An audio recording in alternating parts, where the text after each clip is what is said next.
Yo, PC Gaming Pulse fam, get ready, because we're dropping some huge news that's about to blow your minds. First up, we're going behind the scenes with Vito Campanile and the incredible potential of Jackson Vaughn. Next, we're heading overseas to get the inside scoop from Dutch journalist Marc Hijink on ASML's vital connections with tech giants like TSMC, Samsung, and Intel.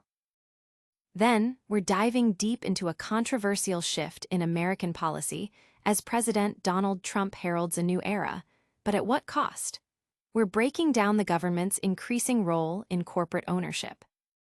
And finally, we've got Intel setting the record straight on their groundbreaking glass substrate technology, denying any plans for abandonment. Stick around, you do not want to miss this. Hit that subscribe and ring the bell. Jackson Vaughn is a 10th grader, but he's already the most progressed I've ever coached, says Vito Campanile. This is a massive endorsement from a coach who consistently develops top-tier talent at Bergen Catholic High School, sending elite prospects to major college football programs every year. Campanile's keen eye for talent, honed by years of experience, makes his assessment of 2028 edge defender Jackson Vaughn particularly significant. Vaughn's current level of development at such a young age suggests a future that could be incredibly bright in the world of collegiate and potentially professional football. Campanile's statement has ignited excitement among recruiters and fans alike, with many eager to follow Vaughn's progression. The comparison to other highly touted prospects he's coached only amplifies the buzz around this young athlete. Could this young phenom redefine expectations for his age group? We're about to uncover how global tech giants are navigating complex international relations, so stay tuned. ASML dominates the photolithography machine market, but it is best known for its strategic partnerships with Taiwan Semiconductor Manufacturing Co., TSMC, Samsung, and Intel, states Dutch financial journalist Marc Hijink. In his new book, Focus, The ASML Way, launched at SCMICON Taiwan 2025, Hijink emphasizes that these collaborations are the bedrock of ASML's unparalleled success. By securing investments from industry titans like Intel, Samsung, and TSMC, ASML has fueled its growth, enabling significant expansion in staffing, strategic acquisitions, and crucial research initiatives focused on advancing photolithography technology. This foresight ensures that ASML's cutting-edge machines always meet market demand.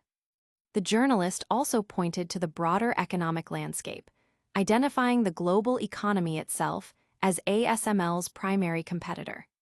He highlighted how uncertainties stemming from U.S.-imposed tariffs and trade tensions, particularly concerning export restrictions to China, pose a risk to investments in new technologies and could dampen chip demand. Hijink drew a parallel to NVIDIA CEO Jensen Huang's recent remarks about the potential for competitors like Huawei to gain ground if NVIDIA cannot supply its advanced chips to China. Regarding TSMC's strategic positioning, Hijink noted the company's awareness of its critical role in the global supply chain, controlling over 70% of the wafer foundry market. TSMC is actively mitigating geopolitical risks through substantial investments in new fabrication plants across the United States, Japan, and Germany. These global tech alliances are critical, but what happens when politics enters the boardroom? Get ready for a deep dive into the U.S. government's surprising new role in the semiconductor industry. America has always prided itself on not being a socialist nation, but President Donald Trump now hails a new golden age, sold with the optimism of Ronald Reagan's Morning in America, but built on Washington's intrusion into corporate ownership. This shift marks a significant departure from traditional American economic principles, where the federal government is increasingly taking an active, hands-on role in the ownership and direction of private enterprises. While past interventions like the bailouts of banks, GM, and Chrysler are recalled, the recent move involving U.S. Steel and now Intel signifies a new level of direct government investment and control. The government's acquisition of a 10% stake in Intel, following substantial grants from the CHIPS Act, has been lauded by figures like Commerce Secretary Gina Raimondo as supporting America's champion semiconductor company.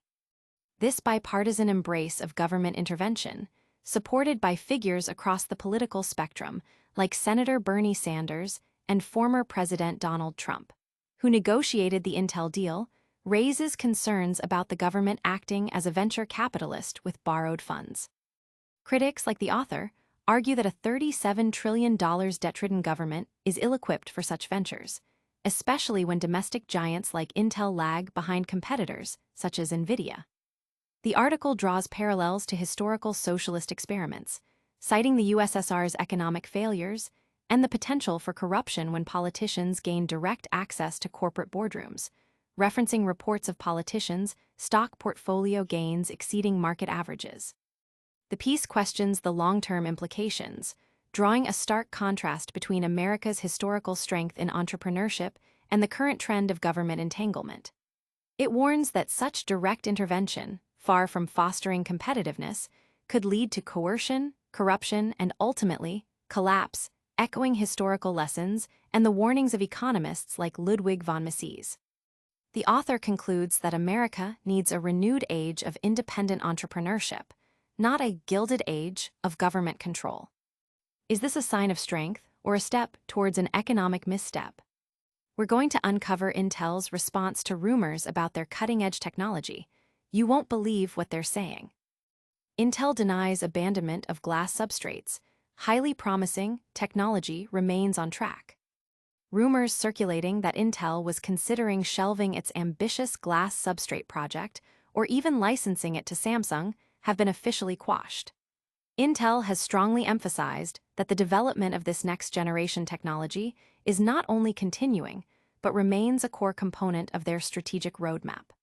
While market conditions may fluctuate, the company's commitment to this groundbreaking innovation is firm. Glass substrates represent a paradigm shift in chip packaging, utilizing ultra-thin, high-strength carrier layers to replace traditional organic materials. This innovation promises enhanced structural stability, superior thermal expansion properties, and significantly denser interconnectivity.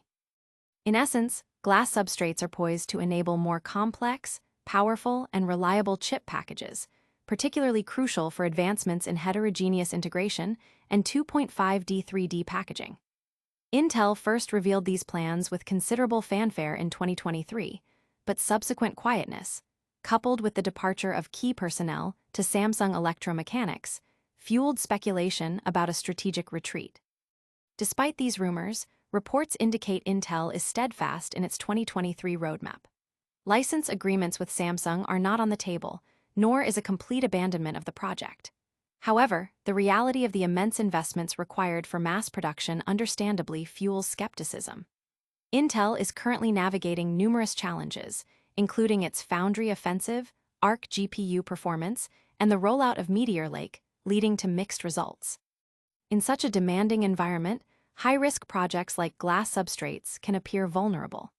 Yet, successfully commercializing this technology could grant Intel a unique strategic advantage over competitors like TSMC and Samsung, who currently rely on organic substrates or transitional technologies.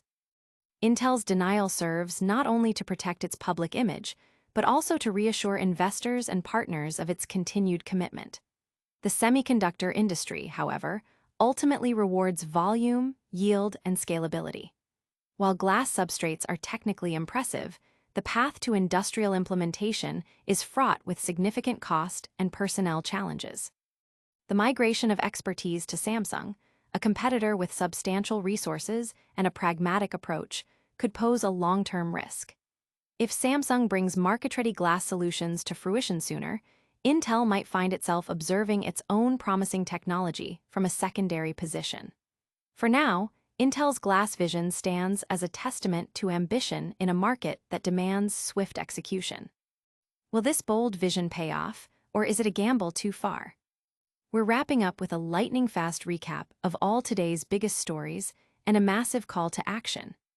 That's all the incredible news we have for you today on PC Gaming Pulse. We covered Jackson Vaughn's incredible potential with Vito Campanile, the vital global partnerships of ASML, highlighted by Marc Hijink, President Donald Trump's new era of government intervention in tech, and Intel's strong commitment to their glass substrate technology. Don't forget to like this video. Subscribe to PC Gaming Pulse for all your gaming news. Hit that notification bell so you never miss an upload. Drop a comment below with your thoughts on today's stories, and follow us on all our social media channels for even more exclusive content.